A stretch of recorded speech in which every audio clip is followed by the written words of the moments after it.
Olá, meus amigos e amigas. Sejam muito bem-vindos ao nosso canal, um espaço onde mergulhamos fundo nas Escrituras para extrair lições valiosas para a nossa vida.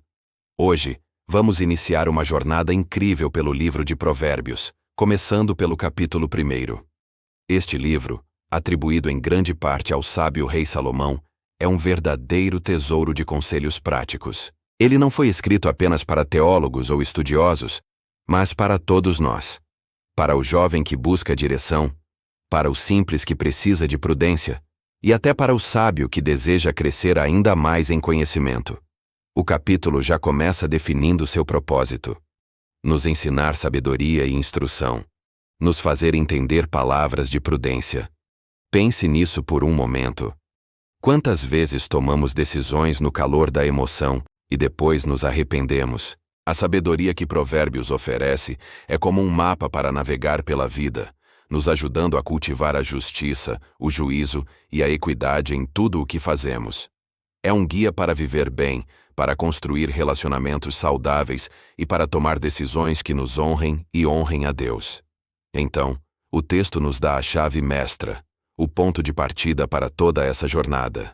O temor do Senhor é o princípio do conhecimento. Isso não é sobre ter medo de Deus no sentido de pavor, mas sim um profundo respeito, uma reverência que nos coloca em nosso devido lugar. É reconhecer que Ele é a fonte de toda a verdade e sabedoria. Quando entendemos isso, nosso coração se abre para aprender. Em contraste, o texto diz que os loucos, ou seja, aqueles que são tolos e arrogantes, desprezam esse fundamento e, consequentemente, rejeitam a verdadeira sabedoria. A partir daí, Salomão assume um tom paternal, quase como um pai conversando com seu filho. Filho meu, ouve a instrução de teu pai, e não deixes o ensinamento de tua mãe.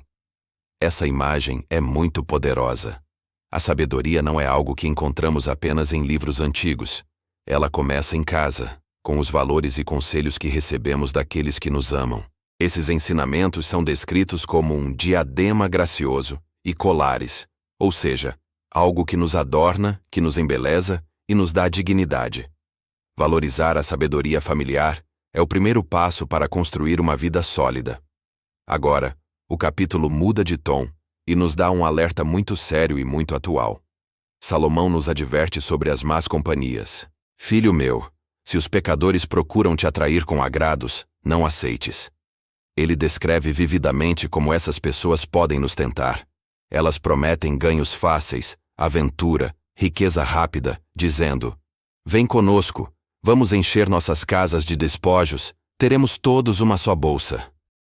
Parece familiar?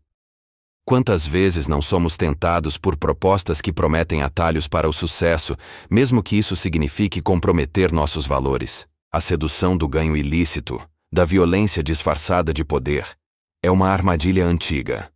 Salomão nos implora: filho meu, não te ponhas a caminho com eles, desvia o teu pé das suas veredas.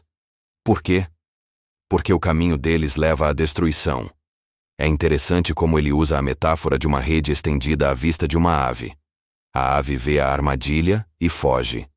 No entanto, esses homens, cegos pela própria ganância, armam ciladas que, no fim, se voltam contra eles mesmos. A cobiça, como diz o texto, põe a perder a alma dos que a possuem. Eles pensam que estão enganando os outros, mas na verdade estão destruindo suas próprias vidas. Depois desse alerta tão direto, o cenário muda novamente. Agora, não é mais um pai falando, mas a própria sabedoria personificada. Imagine a sabedoria como uma mulher que vai para os lugares mais movimentados da cidade, as ruas, as praças, as entradas dos portões, e clama em voz alta. Ela não está escondida em uma biblioteca empoeirada. Ela está no meio do nosso dia a dia, acessível a todos. E o que ela diz? Ela nos confronta com uma pergunta penetrante. Até quando, ó simples, amareis a simplicidade? E vós, escarnecedores, desejareis o escárnio? E vós, insensatos, odiareis o conhecimento? A sabedoria nos chama a atenção para nossa própria complacência. Ela nos pergunta por que nos contentamos com a ignorância, por que zombamos do que é bom E por que odiamos o conhecimento que pode nos salvar? É um chamado ao autoexame. Será que estamos abertos para aprender, ou estamos fechados em nossas próprias opiniões, zombando de qualquer conselho que nos desafie? A sabedoria, então, faz uma oferta generosa. Atentai para a minha repreensão, pois eis que vos derramarei abundantemente do meu espírito, e vos farei saber as minhas palavras. Ela está disposta a se derramar sobre nós, a nos encher de entendimento, se apenas dermos ouvidos à sua correção. Mas há uma condição. Precisamos querer ouvir. E aqui vem a parte mais sóbria do capítulo. A sabedoria descreve as consequências de rejeitar seu chamado. Ela diz que clamou, estendeu a mão, mas muitos recusaram, rejeitaram seus conselhos e não quiseram sua repreensão. A consequência disso é dura, mas justa. Também de minha parte eu me rirei na vossa perdição, e zombarei, em vindo o vosso temor. Quando a calamidade chegar como uma tempestade, trazendo aperto e angústia, eles clamarão. Mas será tarde demais. Isso pode parecer cruel, mas é o princípio da colheita. Se plantamos desprezo pela sabedoria, colheremos as consequências da nossa própria tolice. O texto é claro. Portanto, comerão do fruto do seu caminho, e fartar-se-ão dos seus próprios conselhos. A causa de sua ruína não foi um castigo arbitrário, mas o resultado direto de suas escolhas. Eles odiaram o conhecimento, e não preferiram o temor do Senhor. Mas o capítulo não termina em desespero. Pelo contrário, ele fecha com uma promessa maravilhosa e cheia de esperança, que resume toda a mensagem. Depois de todos os avisos e consequências, a sabedoria declara: mas o que me der ouvidos habitará em segurança, e estará livre do temor do mal. Pensem na profundidade dessa promessa.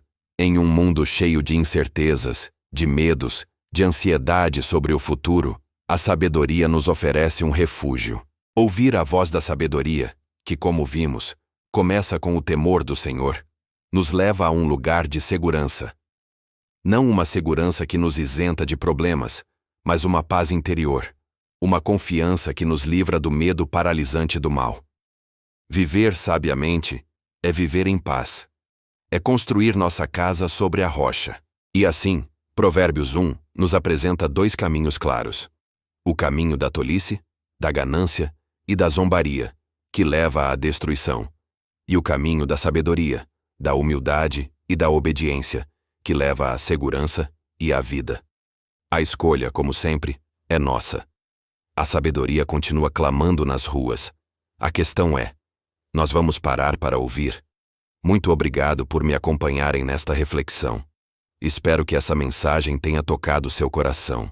Se você gostou, não se esqueça de deixar o seu like, compartilhar com alguém que precisa ouvir essa palavra e, claro, se inscrever no canal para não perder os próximos capítulos da nossa jornada por Provérbios. Fiquem com Deus e até a próxima.